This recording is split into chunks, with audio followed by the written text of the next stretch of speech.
마태복음 14장 25절부터 31절입니다. 밤사경 예수께서 바다 위로 걸어서 제자들에게 오시니 제자들이 그가 바다 위로 걸어오심을 보고 놀라 유령이라 하며 무서워하여 소리 지르거늘 예수께서 즉시 이르시되 안심하라 나니 두려워하지 말라. 베드로가 대답하여 이르되 주여 만일 주님이시거든 나를 명하사 물 위로 오라 하소서 하니 오라 하시니 베드로가 배에 내려 물 위로 걸어서 예수께로 가되 바람을 보고 무서워 빠져나간지라 소리질러 이르되 주여 나를 구원하소서 하니 예수께서 즉시 손을 내밀어 그를 붙잡으시며 이르시되 믿음이 작은 자여 왜 의심하였느냐 하시고. 우리를 예수를 믿으며 기대하는 것들이 있죠. 바로 내 삶 가운데 하나님의 역사가 일어나는 것입니다. 그런데 하나님의 역사를 경험하는 이들은 생각보다 적습니다. 왜 그럴까요?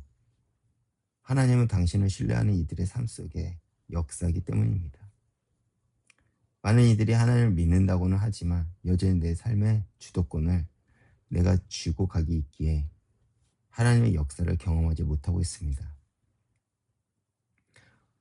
오늘 우리가 함께 본 이 본문은 우리가 잘 알고 있는 내용이죠. 오늘 본문의 배경을 먼저 살펴보면 예수님은 오병이어의 기적을 행하신 후에 제자들을 먼저 배에 태워 건너편으로 보내시고 홀로 산에 올라 기도하십니다. 그런데 밤이 깊어지자 바다 한가운데서 제자들이 탄 배가 풍랑을 만나 흔들리기 시작했습니다. 제자들은 밤새 노를 저으며 사투를 벌였죠. 그때 밤 사경 즉 새벽 3시에서 6시 사이에 예수님이 바다 위를 걸어 제자들에게 오십니다. 제자들은 그 모습을 보고 두려우며 유령이라 하고 소리를 질렀습니다. 그때 예수님은 이렇게 말씀하시죠. 안심하라 나니 두려워하지 말라. 그리고 베드로는 예수님께 요청하여 물 위를 걷게 됩니다. 베드로가 예수님을 온전히 바라볼 때는 물 위를 걸을 수 있었지만 곧장 두려움에 휩싸인 베드로는 곧 물에 빠지게 됩니다.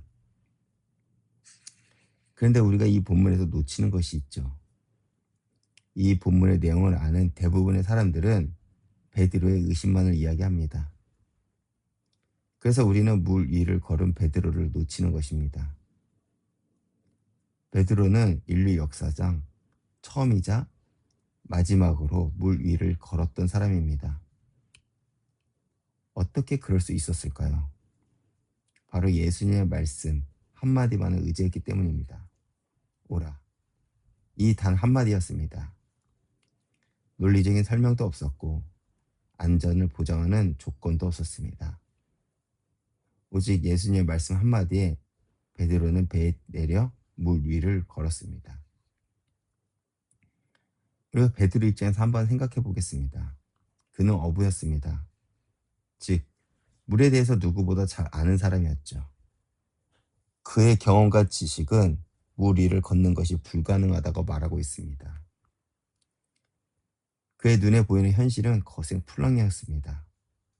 그런데 베드로는 그 모든 경험과 지식과 그리고 눈에 보이는 현실을 내려놓고 예수님의 말씀 한마디를 붙잡았습니다. 그때 하나님은 베드로의 경험, 지식, 생각을 넘어 역사하십니다. 우리도 마찬가지겠죠. 우리의 시선이 온전히 주님을 향하고 우리의 귀가 주님의 말씀을 경청하며 우리의 마음이 주님만을 신뢰할 때 우리의 삶을 넘어 하나님은 역사하십니다. 그래서 예수님은 공생의 기간 동안 내내 말씀하신 것이 무엇입니까? 요한복음 15장 4절에서 내 안에 거하라 나도 너희 안에 거하리라 라고 하셨습니다. 즉 당신 안에 거하라는 것입니다. 요한복음 1장을 보면 예수님은 말씀으로 오셨다고 합니다. 즉 우리가 예수 안에 거한다는 것은 내 삶이 말씀으로 채워졌다는 것이죠. 또한 그의 머리 대신 예수님의 지체가 되는 것입니다. 그때 우리는 예수 안에 거하며 하나님을 내 삶의 당신의 역사로 채워가실 것입니다. 그런데 언제 베드로는 물에 빠지게 됩니까?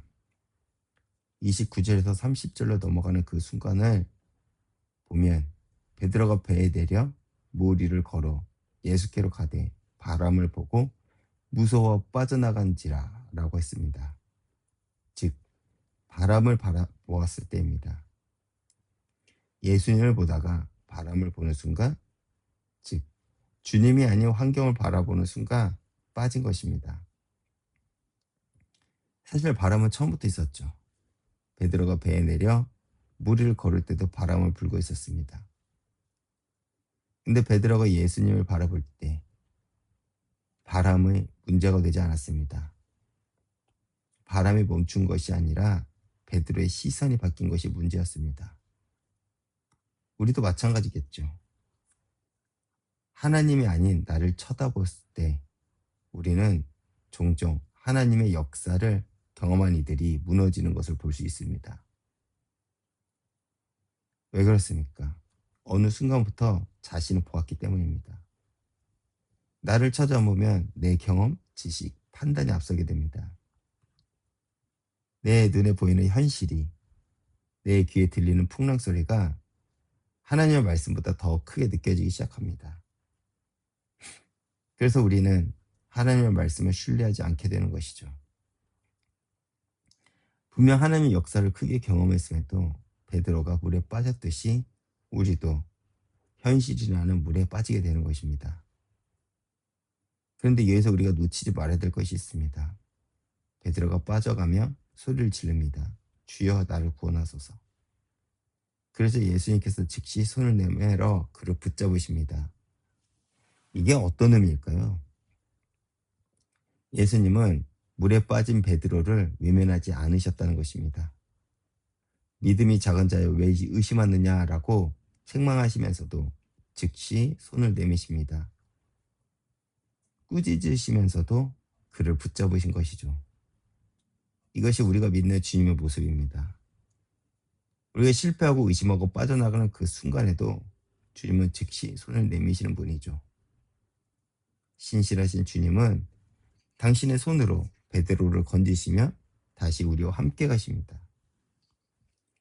우리가 믿는 주님은 그런 분이십니다. 우리의 연약함을 아시고 우리가 넘어질 때 다시 일으켜 세우시는 분이죠. 히브리서 4장 19절, 16절에서 그러므로 우리는 긍휼하심 받고 때를 따라 돕는 은혜를 얻기 위하여 은혜의 보좌 앞에 담대히 나아갈 것이니라 라고 했습니다. 그렇게 우리는 주님을 신뢰하며 오늘도 나아갈 수 있는 것이죠. 우리가 실패가 두렵지 않는 것은 주님이 즉시 손을 내미시기 때문입니다. 의심이 찾아와도 다시 주님을 바라볼 수 있는 것은 주님이 여전히 우리 앞에 서 계시기 때문이죠. 오늘 이 말씀을 기억하시면서 주님을 온전히 신뢰하며 주님만을 바라보고 말씀에 순종하고 오늘 하루도 승리하는 날이 되길 기도하겠습니다. 기도하겠습니다. 하나님 아버지 감사합니다. 오늘도 이렇게 주님 앞에 나오게 하심을 감사드립니다. 우리는 주님을 바라본다고는 하지만 때때로 세상이라는 거대한 바다를 바라보며 우리가 낙심하고 좌절할 때가 있습니다. 주님, 다시 온전히 주님만을 바라보고 믿음으로 이 세상을 걷게 하게 해주시옵소서. 베드로가 물 위를 걸었듯이 우리도 정말 세상이라는 그 물 위를 걷게 하시고 정말 온전히 주님만을 바라보며 믿음으로 우리가 살아가게 해주시옵소서. 때때로 우리가 베드로처럼 불신앙으로 물에 빠질 수도 있지만 주님의 그 신실하심으로 다시 우리를 건져내시고 우리 전 인생이 예수를 증거하는 삶을 살아가게 해주시옵소서. 감사드리며 예수님 이름으로 기도했습니다. 아멘.